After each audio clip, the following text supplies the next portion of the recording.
Lo que sí es os voy a silenciar para que no haya ruido, para que no haya eco, ¿vale? Vale, vale. Bien, como os decía, el objetivo de la clase de hoy va a ser explicaros unos cuantos conceptos del tema de firewalls, que es uno de los temas más largos quizás del curso y un poco complejos. Entonces, estas 2 primeras semanas se va a hablar de firewalls a nivel de host, a nivel de equipo, luego os explico exactamente qué es, y luego iremos aumentando un poco la dificultad al hablar de firewalls de nivel de firewalls de red, ¿no? Vale, a ver, un concepto muy importante a día de hoy en ciberseguridad es el concepto de defensa en profundidad. Es lo más parecido a lo que podéis ver en una película de la Primera Guerra Mundial, donde se ponía una serie de trincheras, de forma que si había un ataque, la idea de tener varias trincheras una tras otra era que el enemigo, a medida que iba atravesando trincheras, su ataque iba a perder fuerza y nos iba a permitir a los defensores ganar tiempo para un posible contraataque, ¿vale? Ese concepto de la guerra se aplica también en ciberseguridad, en el sentido de que nosotros podemos poner una serie de trabas para que un atacante que intente entrar dentro de nuestra organización las tenga que ir superando. Cada una de esas trabas le va a costar trabajo, va a detenerlo durante un tiempo y ese tiempo nos va a permitir detectarlo y tomar medidas en consecuencia, ¿vale? Por ejemplo, yo puedo tener seguridad física para controlar el acceso al edificio, a las oficinas de una organización. Si ya hablamos a nivel de infraestructura de red, se habla del perímetro, que es sobre todo lo que va a centrarse este tema. Cuando hablamos de perímetro, lo que estamos hablando es de poner dispositivos que controlen el tráfico de nuestra organización, dificultando el acceso a una persona que no tenga permisos y que no pueda hablar con nuestros ordenadores. El ejemplo más típico en el que pensamos directamente, gente que está en internet y que consigue acceder o está intentando acceder a la red local de mi casa o de mi organización. Tenemos por ahí dispositivos que le van a poner las cosas difíciles. Eso sería la seguridad perimetral. ¿Qué pasa si un asaltante consigue saltarse el perímetro y entrar en mi red local? Bien, pues entraría la segunda fase que tenéis aquí, que sería las medidas de protección de la red interna.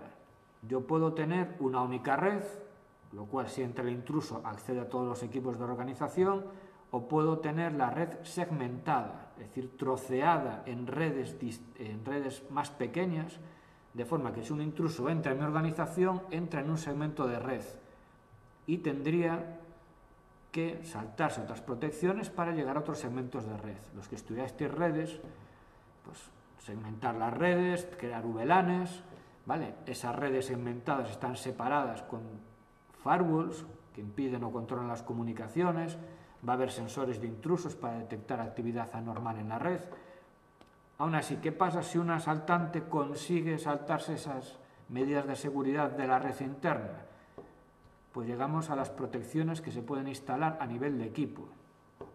En ciberseguridad se suele hablar de hardening o de bastionado de sistemas, en este caso de equipos, que es configurar el equipo de la forma más segura posible para dificultar todavía más la tarea de un atacante. Ponemos firewall a nivel de equipo, borramos el software que no nos interesa, aplicamos permisos, limitamos los usuarios que tengan privilegios, cosas de ese estilo, ¿vale? Y así tendríamos distintas capas de protección. La idea es que el atacante sufra para ir saltándose esas protecciones. El tiempo que pierde frente a esas protecciones lo deberíamos aprovechar nosotros para detectarlo y obrar en consecuencia. Este tema se va a centrar sobre todo en el tema de perímetro, también se puede ver un poco de red interna y host. Y el concepto de seguridad perimetral es el que podemos ver si miramos unas murallas de un castillo o de un castro celta. La idea básica era, yo quiero proteger lo que hay dentro de las murallas. Entonces lo que lo hago es, lo encierro con una protección, unas murallas, y solamente abro una o dos puertas para permitir el acceso desde el exterior al interior. Y esas puertas están controladas. Tengo soldados, tengo vigilantes. Bien, esas puertas de acceso no solamente controlan quién puede entrar dentro del castillo, sino también quién puede salir. ¿Vale? Este concepto de seguridad perimetral que viene desde la Edad Media o desde la época romana o anterior es exactamente igual al concepto de seguridad perimetral que se utiliza a día de hoy en las redes. Cuando alguien habla de un firewall, habla de un cortafuegos, lo que está hablando es de un dispositivo, puede estar formado por un equipo o varios, que se coloca entre una red que yo quiero proteger y una red de la que no me fío. Típicamente quiero proteger mi organización, la red interna de mi organización, de la selva que es Internet, de que yo aquí no tengo control. ¿Vale? Entonces, todo lo que venga de Internet hacia adentro lo voy a controlar mediante uno o varios dispositivos, un firewall o varios firewalls. ¿Qué va a hacer el firewall? Va a analizar todo el tráfico que transita entre ambas redes y en función de algún criterio, que lo vamos a establecer nosotros, los administradores, pues vamos a permitir o vamos a bloquear ese tráfico. Típicamente, lo que va a hacer un firewall, depende de la tecnología que utilice, va a ser fijarse en la procedencia, qué equipo envía el paquete, por qué tarjeta de red me llega, el destino, es decir, a quién va destinado ese paquete, por qué tarjeta de red va a salir ese paquete, qué protocolo, es decir, qué lenguaje habla ese paquete, si es IP, si es ICMP, si estamos hablando de TCP, de UDP, de páginas web, de DNS, de FTP, lo que sea. En función del protocolo lo puedo autorizar o lo puedo bloquear. E incluso algunos firewalls, los que llaman proxies, que veremos en temas posteriores, son capaces de decidir qué se hace con un paquete en función, por ejemplo, de las palabras que contiene, del contenido del paquete. Pues si me aparece la palabra apuestas, lo bloqueo. Si me aparece la palabra fútbol, lo permito. O si me aparece la palabra hípica, lo bloqueo, por ejemplo. ¿Vale? La idea del firewall es lo que está autorizado va a fluir entre las dos redes y lo que está prohibido se va a bloquear. La misión del firewall a día de hoy no es solamente impedir accesos desde el exterior. Una función muy importante es también bloquear lo que yo no quiero que mis usuarios de la organización hagan. Es decir, si hay algún tipo de protocolo que no me interesa que los equipos de mi organización usen, lo puedo bloquear en el firewall. El firewall a día de hoy tiene estas dos utilidades: bloquear lo que viene de fuera y bloquear lo que quiere salir. Bueno, básicamente esto que está en rojo es la misión del firewall. Y aquí, cuando hablo de política de control de acceso entre redes, no estoy hablando de ninguna tecnología en concreto ni de ningún fabricante. Cuando hablo de política de acceso entre redes, lo que estoy hablando es a alto nivel, a nivel de usuario. ¿Qué es lo que quiero permitir y qué es lo que quiero bloquear?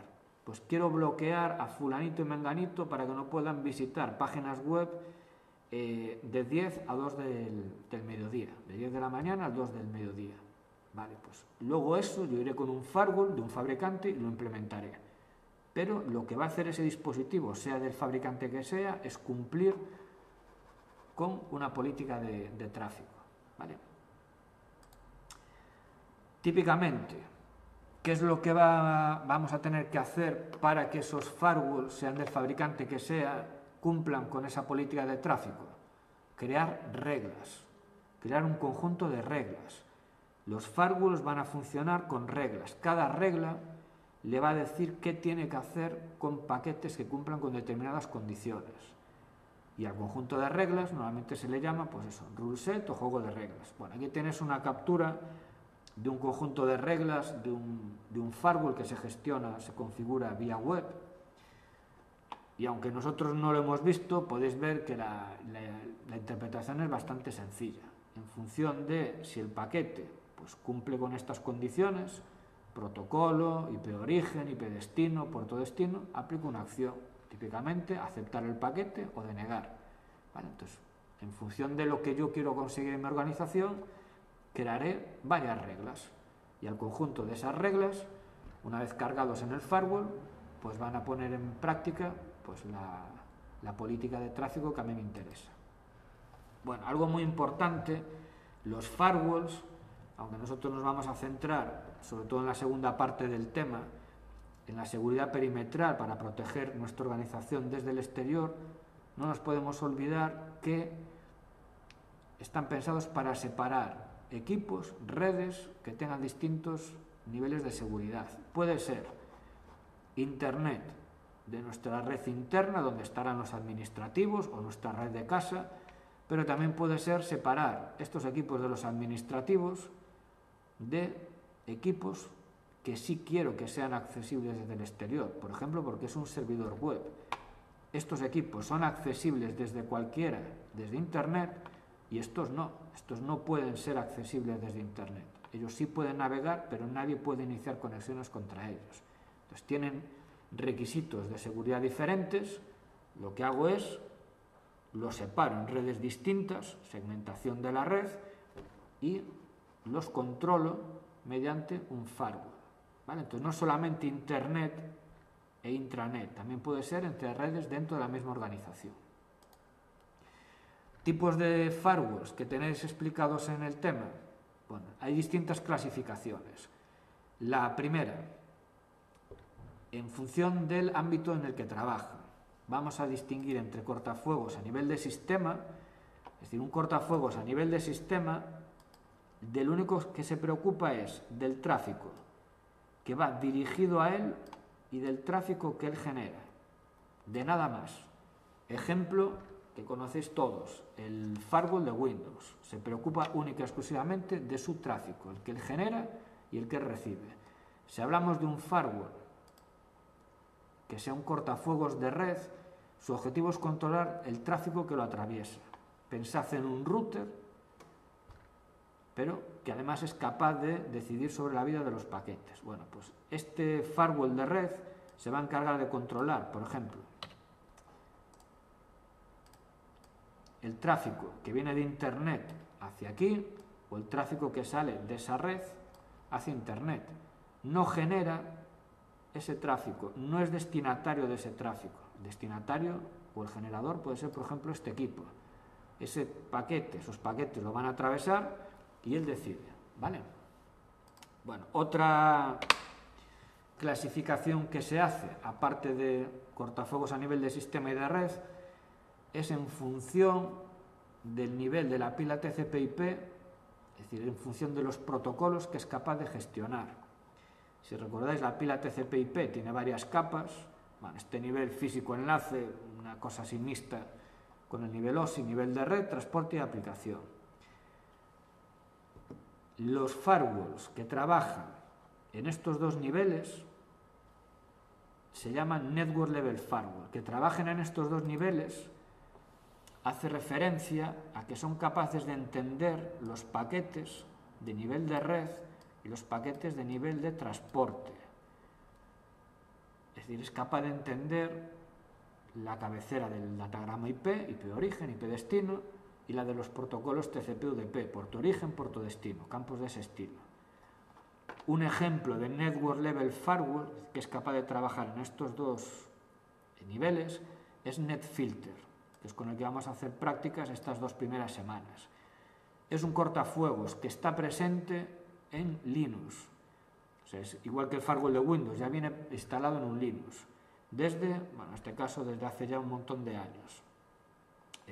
A día de hoy lo normal es que el sistema operativo, el kernel, tenga una versión sobre la 5, pero bueno, veis que ya viene de antes. Y trabaja en estas dos capas. ¿Vale? ¿Qué me va a permitir hacer un Network Level Firewall?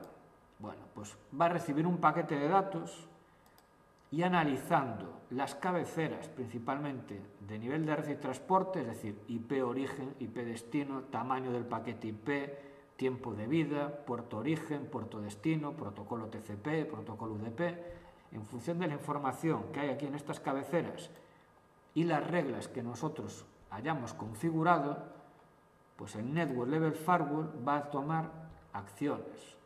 Típicamente las acciones van a ser: acepto el paquete, El paquete viene para mí y yo lo acepto por cumplir con los requisitos que me ha puesto el administrador. Otra acción puede ser descartar el paquete, es decir, el paquete cumple unas características que a mí no me interesan y lo descarto, lo mato.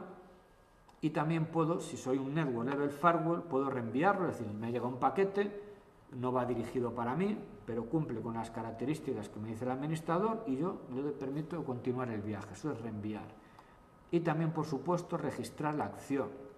Yo puedo tomar nota en un log, en un archivo de log, de que tal día, tal hora, por aquí pasó un paquete de estas características y he decidido tomar esta acción en consecuencia. Aceptarlo, descartarlo, reenviarlo. También se habla de firewalls de nivel de aplicación. Aquí estamos hablando de firewalls que trabajan en el nivel más cercano al usuario, es decir, están muy cercanos al usuario y son capaces de meterse en la información que gestione o que ve el usuario. Por ejemplo, el ejemplo más usado a día de hoy, los firewalls de nivel de aplicación que procesan protocolos web, HTTP. Si os paráis a pensar, cuando vosotros hacéis una petición para ver una página web, escribís http, y luego la petición. Vale, todo eso que habéis escrito vosotros se mete en un paquete HTTP y se envía. Bien, pues un firewall de nivel de aplicación es capaz de leer ese paquete y empezar a ver cosas como, pues mira, tú quieres ir a este sitio web, www.atareado.es, y en concreto quieres acceder a esta página de ese sitio web.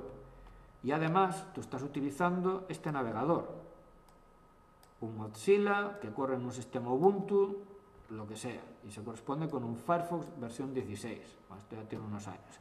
Quien dice esto, dice puede ser un equipo Windows, puede ser un equipo Mac. Y el firewall de nivel de aplicación, en función de lo que le haya configurado el administrador, toma una decisión. Pues mira, este sitio web está bloqueado. Atareado.es está prohibido o está permitido. O mira, Atareado.es está permitido, pero tú estás utilizando un navegador que no es corporativo. Es decir, esto seguramente sea un PC que has traído de tu casa, del que yo no me fío, y lo bloqueo en un firewall de nivel de aplicación y analizo el agente de usuario que estás usando, no cumple los requisitos corporativos, te bloqueo. ¿Vale?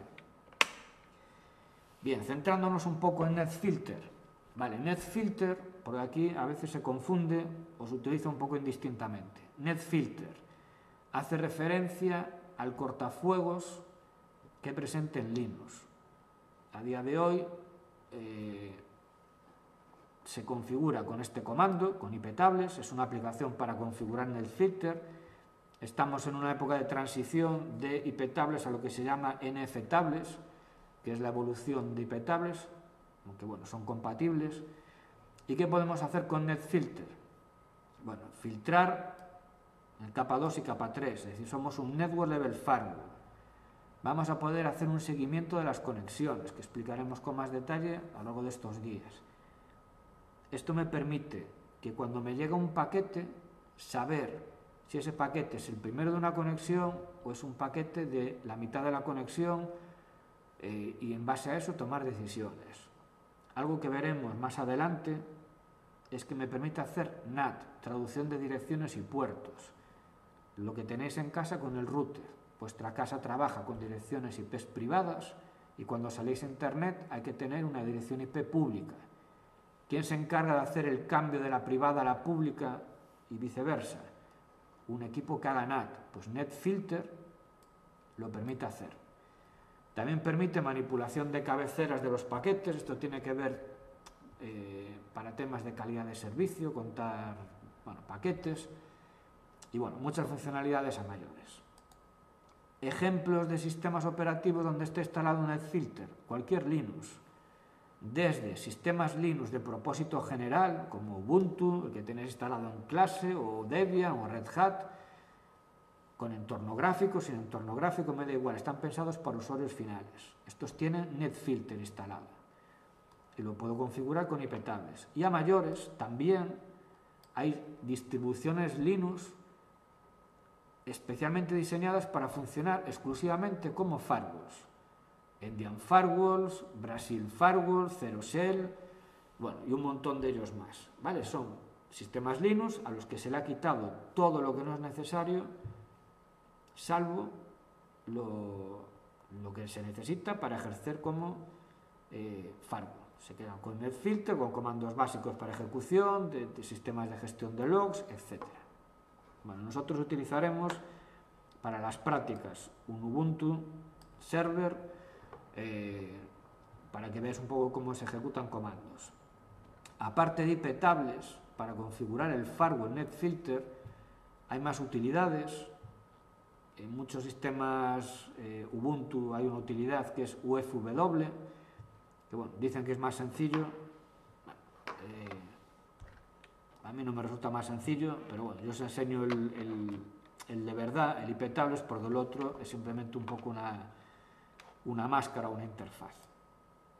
Vale, vamos a hacer una pequeña práctica, lo que nos dé tiempo en los 20 minutos que quedan, que es tener un equipo Linux, en este caso un servidor, e ir configurando unas pocas reglas. Esto más o menos es como lo que tenéis en el boletín número 1, en la práctica guiada, y os voy explicando un poco la idea que hay por detrás. Bueno, la idea es que es un servidor que pueda hacer consultas de DNS a unos servidores, que pueda visitar sitios web y que pueda hacer ping, bueno, que esto corra un servidor web y que se pueda gestionar por SSH. Bueno, nosotros haremos alguna regla, porque el tiempo nos va a dar a hacer todas, por lo menos la clase de hoy. Vale, yo voy a poneros aquí un equipo.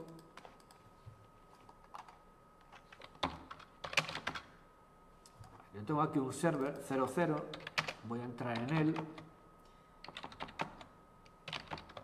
Bueno, esto es similar a una máquina virtual Ubuntu, ¿vale? Es una tecnología de virtualización un poco distinta, que ya veremos también algo del curso, pero es una máquina virtual, pensad en VirtualBox, Ubuntu, o un equipo real con Linux, ¿vale? Bueno, yo entré como root también un poco por comodidad para no andar todo el tiempo con sudo. Vale, este equipo puede, salvo que me haya cortado a mí mismo internet, tiene acceso completo hacia afuera. Y yo puedo hacer un apt update, es decir, puedo salir a internet a ver páginas web, que es para descargarme paquetes.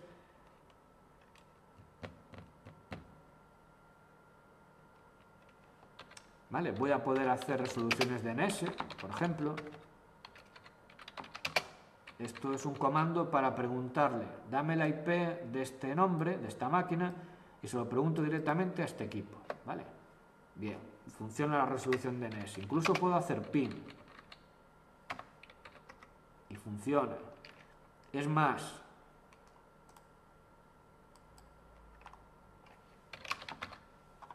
la máquina server tiene esta IP, y desde otros equipos le van a poder hacer hacer ping, ¿vale? Incluso también, que bueno, hay que configurar algunas cosas, podría acceder por SSH.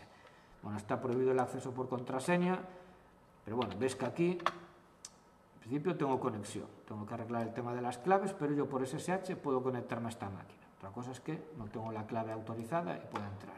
Bien, esta máquina tiene, en este momento, libertad total para navegar, para recibir conexiones, etcétera, etcétera. Bien, esta es una máquina Linux, es un Ubuntu. Y tiene un firewall, tiene NetFilter instalado. ¿Vale? ¿Cómo es posible que teniendo un firewall esta máquina pueda generar y recibir tráfico? Bien, porque en este momento el firewall NetFilter que tiene este ordenador, si le hago un IP tables -L, ahora os voy a explicar un poco estos comandos, veo que no tiene ninguna regla, salvo estas que pone aquí, aceptar. ¿Vale? Este equipo, esta instalación de Ubuntu por defecto, viene con un firewall instalado, NetFilter, con todas las reglas que dicen yo acepto cualquier tipo de tráfico. ¿Vale? Bien, eso es lo que me permite que yo pueda generar tráfico y pueda recibir tráfico. Bueno, ¿cómo funciona un firewall? ¿Cómo funciona NetFilter? Bueno, lo pongo por aquí. Funciona en base a reglas. ¿vale? Este es el primer concepto súper importante, ¿vale?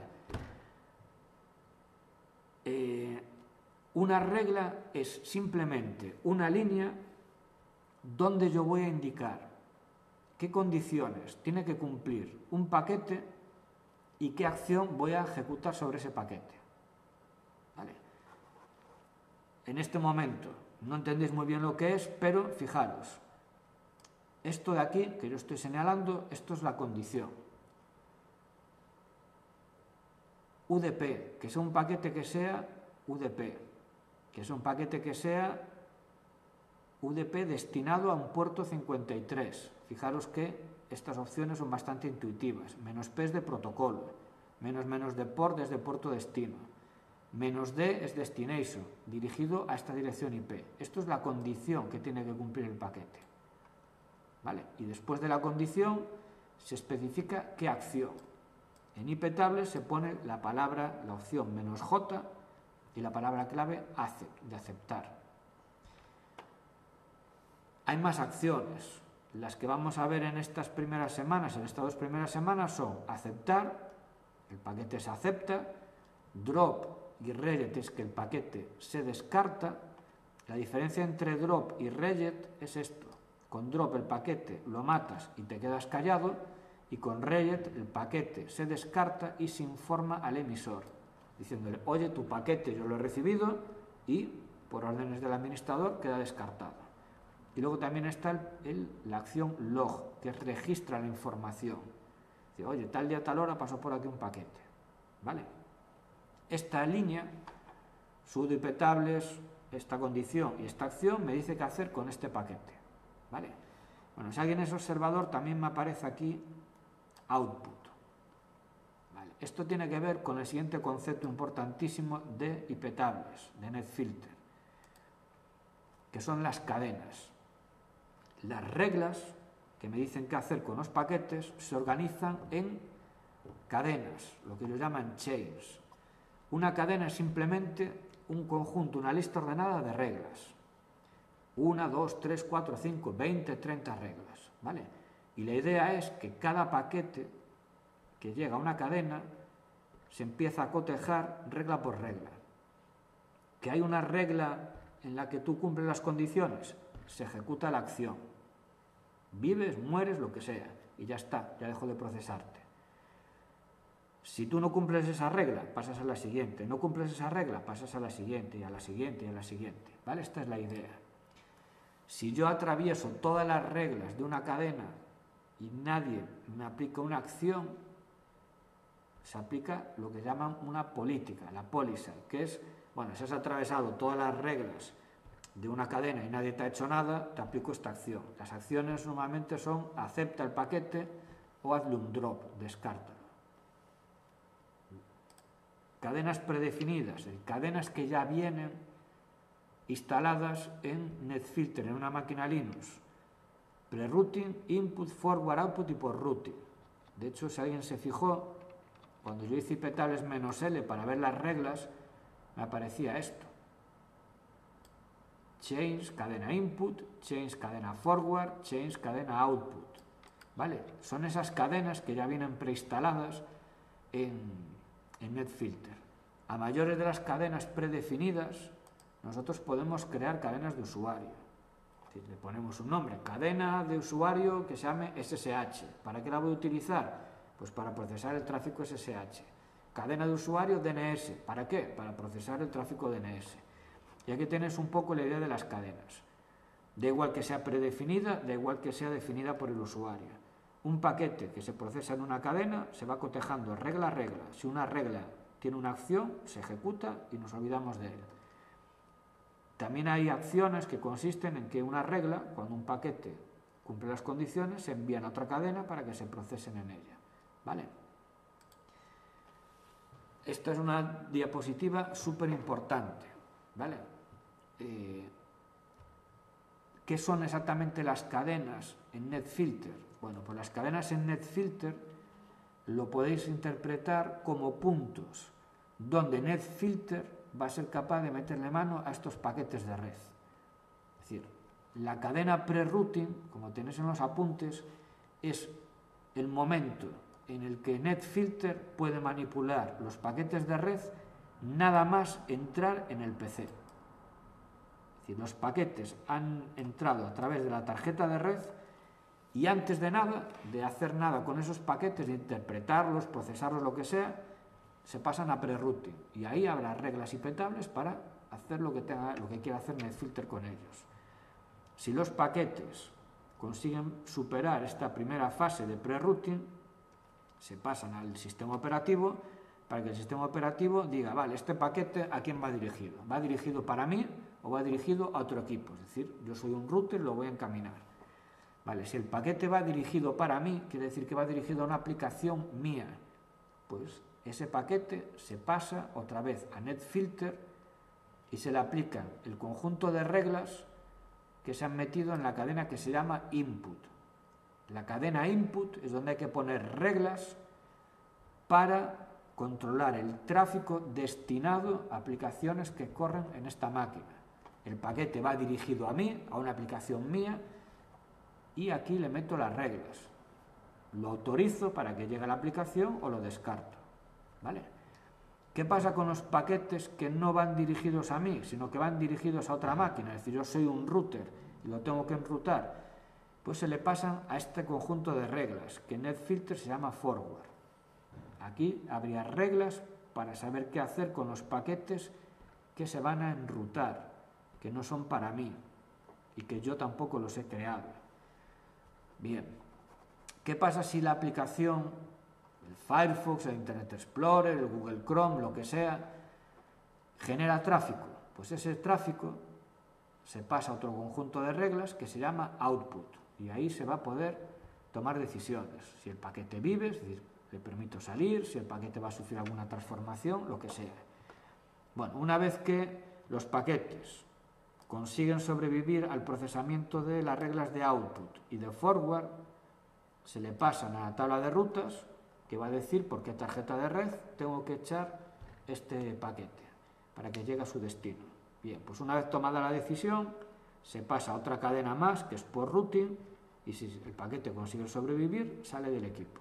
¿Vale? Entonces, esto que es así un poco complicado, sobre todo al principio, yo os recomiendo que este diagrama lo tengáis mientras estáis haciendo las reglas o mientras estáis trabajando con IP tables, porque os dice muy bien, si entendéis qué significan las cadenas, dónde tenéis que crear las reglas.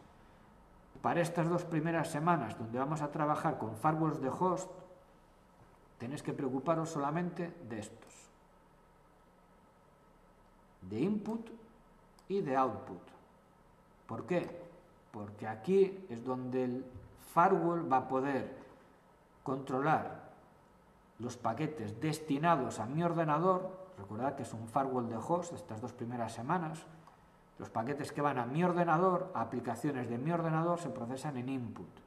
Los paquetes que salen de mi ordenador porque los han generado aplicaciones mías, el Firefox, el Google Chrome, el ping, el comando que queráis, se procesan en output. Entonces, en un equipo, en un firewall de host, estas son las 2 cadenas donde hay que preocuparse. Más adelante, dentro de 3 semanas, cuando hablemos de firewalls de nivel de red, pues pre-routing, forward y post-routing sí son importantes. Pero en este momento estas 2 son las importantes. ¿Vale? Y recordar, regla, una instrucción de qué hacer con un paquete. Cadena, conjunto de reglas. Y en este caso, conjunto de reglas que se aplican en un momento determinado de la vida de un paquete. Paquete entrante o paquete saliente. ¿Vale? Bueno, ejemplos sencillotes de reglas. Os voy a poner ahí un par de ejemplos muy sencillos y también os voy a hablar de 2 grandes amigos para hacer las reglas de NetFilter. Bien, primer amigo, muy importante, MAN IP tables. Esta es la página del manual de IP tables y aquí tenéis las opciones. ¿Vale? Esto lo tenéis también explicado con detalle en la solución guiada, en el PDF, y también os haré un vídeo, por si a alguien le resulta más más claro el atender a la explicación con vídeo de esa misma práctica guiada, ¿vale? IPTables me va a permitir añadir reglas, lo vamos a ver ahora, me va a permitir borrarlas, me va a permitir listarlas, ¿vale? Entonces este es uno de vuestros amigos, man de IPTables. Aquí os aparecen las opciones principales del comando para añadir, borrar, crear reglas, ¿vale? Y algunos parámetros básicos como protocolo, IP origen, IP destino, la acción, que es "-j". Bien, y el otro amigo que también tienes que conocer, vamos a hacer un pelín más grande, es man de IPTables-extensions. Vale, esta página es la página del manual con más funcionalidades de IPTables. Aquí ya empezamos a hablar de algunas cosas un poco más avanzadas. Y también os enseñaré en un vídeo cómo moveros por esta página del manual. ¿Vale? Aquí tenéis opciones muy interesantes para controlar aspectos, por ejemplo, de las condiciones que tiene que cumplir un paquete. Yo con IPTables puedo decir, bueno, yo el ICMP lo permito, bien, pero ojo, yo el ICMP lo permito si es de este tipo, de tipo 8, es decir, permito el echo request, o si es de tipo 0, permito el echo reply, ¿vale? Para eso está el IPTables-extensions, ¿vale? Entonces estas dos páginas de manual yo las tendría muy a mano porque, bueno, a veces es muy complicado acordarse de todo. O si hay alguna cosa que yo no sé, voy allí, la busco y la uso, ¿vale? Ejemplo de regla muy sencilla, ¿vale? Para que veáis un poco la filosofía y luego unos apuntes, y en la práctica guiada en el PDF y luego en el vídeo que os voy a hacer, os lo explico con un poco más de detalle. ¿Cómo puedo hacer una regla IPTables? Por ejemplo, quiero permitir las preguntas DNS. Yo quiero poder hacerle preguntas DNS al servidor de Google al 48. Bueno, pues yo pondría IPTables, tengo que ser root, y si no soy root, tengo que hacerlo con sudo. ¿Vale? IPTables. Como en estas dos primeras semanas solamente nos vamos a centrar en reglas para permitir o matar paquetes, estamos hablando de filtrado, con lo cual con IPTables a secas me llega. -a, quiero añadir una regla a la cadena output. ¿Por qué la pongo en output? Porque yo quiero permitir preguntas DNS. Entonces, a ver si os lo pongo aquí como ejemplo para que lo veáis. Si vosotros os paráis a pensar en una pregunta DNS, digo, vale, ¿quién es el que lanza la pregunta DNS? Yo. ¿A quién va destinada esa pregunta DNS? En mi caso, a un equipo que es 48. ¿Cuál es el puerto origen? Uno al azar. En mi equipo, el puerto origen, uno cualquiera. ¿Cuál es el puerto destino? El puerto destino ya es el del servidor. Normalmente para DNS es el puerto 53. Vale, ¿y qué protocolo utilizas? Para el DNS se utiliza normalmente el UDP. Esto es un paquete DNS. ¿Vale? Si recordáis, con Wireshark, que destripábamos las capturas de red, lo veíamos muy bien. Una pregunta DNS sale de mi equipo, va destinado al equipo del servidor, usa como puerto origen uno efímero, uno al azar, el puerto destino es el puerto 53 del servidor DNS, el más usado, y el protocolo es UDP. Vale, pues una forma de crear una regla sería, vale, este paquete lo genero yo y sale de mi equipo. La regla la tengo que crear en output. Pues IPTables -a output. Añade esta regla en output. Condiciones de la regla, las que os puse aquí. ¿Qué protocolo es? UDP. Pues para indicar el protocolo es -p UDP. Recordad, man de IPTables, vuestro amigo. Opción -p. Bueno, esto que hoy os suena un poco raro, cuando hagáis la práctica guiada vais a ver que se utilizan normalmente las mismas opciones, que se repiten mucho. ¿Vale? -p UDP. Bien, ya tengo una condición. Tiene que ser tráfico UDP, que yo genero, output. -d port 53. Esto se utiliza para indicar que el puerto de destino del paquete es el puerto 53.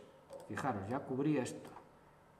Protocolo UDP, puerto destino 53, lo genero yo, por eso lo pongo en output, ¿vale? Bien, ¿a quién va destinado el equipo? Al equipo de Google, al 48. Pues para indicar IP destino le pongo 48, ¿vale? Puerto origen, como es uno al azar, uno cualquiera, ya no hace falta ponerlo. Y la acción, la pondría aquí, -J, recordar, -J es la acción, ¿vale? Y aquí en IP Tables Extension tenéis ejemplificadas las acciones. Esto sería un ejemplo de una regla, ¿vale? Le daría a Enter y ahora aquí cosa importante. En IP Tables, si no hay ningún error de sintaxis, en cuanto tú le das a Enter se ejecuta la regla. Y a partir de ese instante todos los paquetes que cumplan con esta condición van a sufrir esta acción, ¿vale? Esto es muy importante, os lo recordaré en los apuntes y en los vídeos que veamos estas semanas. Es muy importante que antes de darle a Enter para que se ponga en marcha la regla estéis muy seguro de lo que hacéis. Os pongo un ejemplo. Imaginaros que yo estuviese configurando una máquina por SSH y esa máquina estuviese en Japón y yo estoy aquí en Santiago. Si yo creo una regla en el firewall y por equivocación mía me bloqueo, IP Tables va a decir, vale, tú quieres ejecutar esta regla, le das a Enter, yo lo hago. Si te has bloqueado es tu problema, yo hago lo que tú me pediste. Si creo mal las reglas, puedo provocar que yo me bloquee y pierda el acceso a una máquina.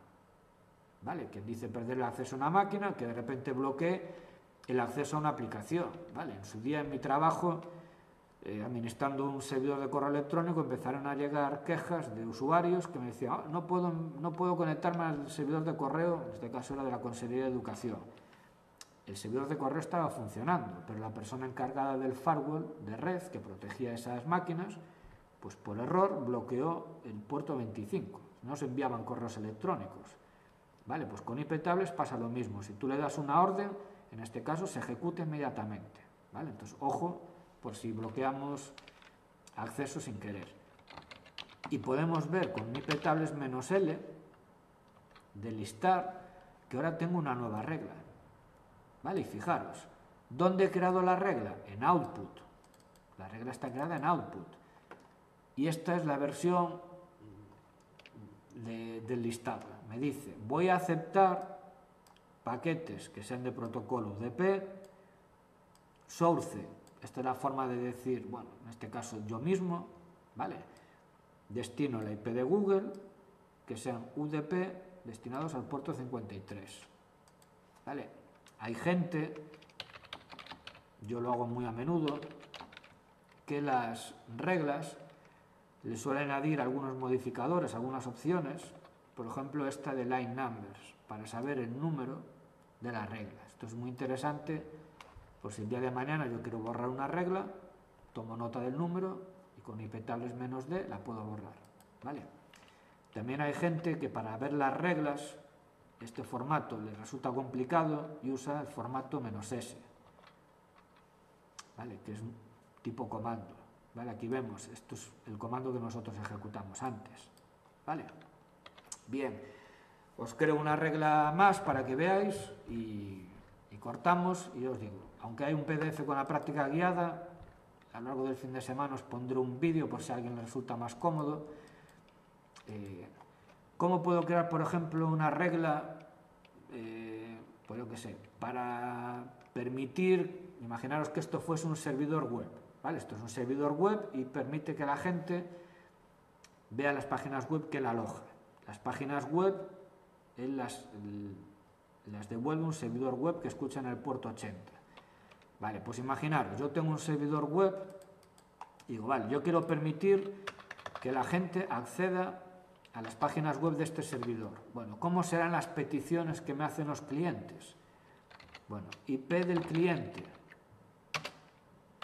desconocida, viene de internet, o de donde sea. Yo no, de primeras no puedo saber cuál es la IP del cliente que me está pidiendo la página web que yo tengo alojada en este servidor. IP destino. La IP destino soy yo. Yo tengo una aplicación, el servidor web Apache, por ejemplo, que está corriendo en esta máquina alojando las páginas web. Y aquí fijaros, los paquetes van destinados a mí. Esos paquetes los tengo que procesar en input. Input procesa los paquetes destinados a aplicaciones mías. Yo tengo un servidor web Apache corriendo en esta máquina. Todas las comunicaciones que vayan hacia ella, hacia ese servidor, pasan por input. Puerto del cliente. Ni idea, será uno efímero. De primeras, no puedo controlar muy bien si es el 1024, si es el 5000, es uno al azar. Puerto destino. Vamos a poner el 80, por ejemplo. 80 para el HTTP. Si fuese el HTTPS sería el 443, ¿vale? Bien. IP cliente, vale, destino. Sí, protocolo, que ya me olvidaba. ¿Qué protocolo usa el tráfico web? Bien, pues a nivel de transporte normalmente usa el protocolo TCP. ¿Vale? Pues estas son las características del paquete que a mí me interesa autorizar. ¿Vale? Os la dejo por aquí. Vamos a... Vale. ¿Cómo haría una regla para permitir esto? Bien, pues si yo razono de esta manera, ya me sale sola. IP tables -a. Quiero añadir una regla. ¿Dónde? En input. ¿Por qué en input? Porque los paquetes van destinados a una aplicación que corre dentro de mi máquina. Bien, ¿qué características tiene ese paquete? Que es protocolo TCP. Pues -p TCP. ¿A quién va destinado? Pues por ejemplo al puerto 80. Menos de port 80. Vale, ¿cuál es la IP destino? Bueno, con poner aquí input ya me llega. Vale, si queréis podéis poner aquí -d y la IP que tenga esta máquina. Pero al poner input en principio ya llegaría. Y luego, ¿qué quiero hacer? Bueno, todo esto. ¿Qué IP del cliente le pongo? Le pongo -s para controlar la IP del cliente. Si yo quiero permitir a cualquier persona acceder a mis páginas web, no puedo poner aquí restricciones. Entonces no pongo nada. Eso se entiende que es cualquier IP. ¿Y qué acción quiero? Aceptar. Y ella tendría mi regla. ¿Vale? Permito las conexiones utilizando el puerto destino 80. ¿Vale? Último ejemplo y ya nos vamos. Imaginaos, por ejemplo, que yo digo, vale, Manuel, yo quiero, porque tengo una máquina especial de un equipo administrador y quiero permitir exclusivamente a ese equipo acceder por SSH a este equipo. Vale, pues digo, vale, IP origen de las conexiones por SSH que yo voy a permitir. Pues, por ejemplo, vamos a poner esta IP, vale, una cualquiera, 192.168.1.1. IP destino, yo. Eso quiere decir que lo tengo que procesar en input. Vale, puerto origen, desconocido. El puerto del cliente SSH se coge al azar. Puerto destino, puerto 22. Yo quiero permitir el acceso por SSH a este servidor. Vale. Protocolo. El SSH, si recordáis la primera evaluación, usa el TCP. Pues con esto, si esto lo razono antes, la regla ya está hecha. Y digo, vale, quiero añadir una regla para controlar el tráfico que viene hacia mí. Input, una regla que controle que el tráfico sea TCP, que vaya destinado al puerto del SSH, puerto 22 por defecto, y que me controle, en este caso, aquí sí quiero controlar el origen. Para controlar la IP origen es con la opción -s de source, ¿vale? Aquí pondría la IP de ese equipo del administrador y ya está. Si quisiese controlar la IP destino, con input aquí ya me llega. Si no, pondría -d y aquí la IP de esta máquina. ¿Y qué acción quiero? Pues aceptar y ya estaría, ¿vale? Ahora imaginaros que hay un equipo que fuese de otro trabajador de la empresa, el 2, pero que este no quiero que se conecte, que lo quiero bloquear. Pues yo podría crear una regla que diga, vale, quiero añadir una regla en input que controle el tráfico TCP al puerto 22 y que me controle que si la IP del origen es la de este usuario que no quiero permitir, ¿qué voy a hacer? Drop o reject, lo que queráis, y lo bloqueo. ¿Vale? Entonces esto es para que veáis cómo puede ser una regla donde yo autorizo tráfico y aquí una regla donde yo bloqueo tráfico. Y aquí lo veis, en la cadena input voy creando reglas. Recordad que era una regla, una línea donde yo digo qué hacer con determinados paquetes. ¿Qué es una cadena? Un conjunto ordenado de reglas. Y en concreto, en función de la cadena, un punto del procesamiento del paquete donde NetFilter puede tomar acciones sobre el paquete. Cadena input, paquetes destinados a aplicaciones de mi equipo. Justo antes de darle el paquete a la aplicación, decido si acepto o mato. Cadena output, controla el tráfico generado por aplicaciones que corren en mi ordenador, tráfico que ellos generan. Pues cuando ellos echan el tráfico, output dice, antes de salir a la red, yo controlo, te acepto o te descarto. ¿Vale? Bueno, para no hacer más larga la clase de hoy,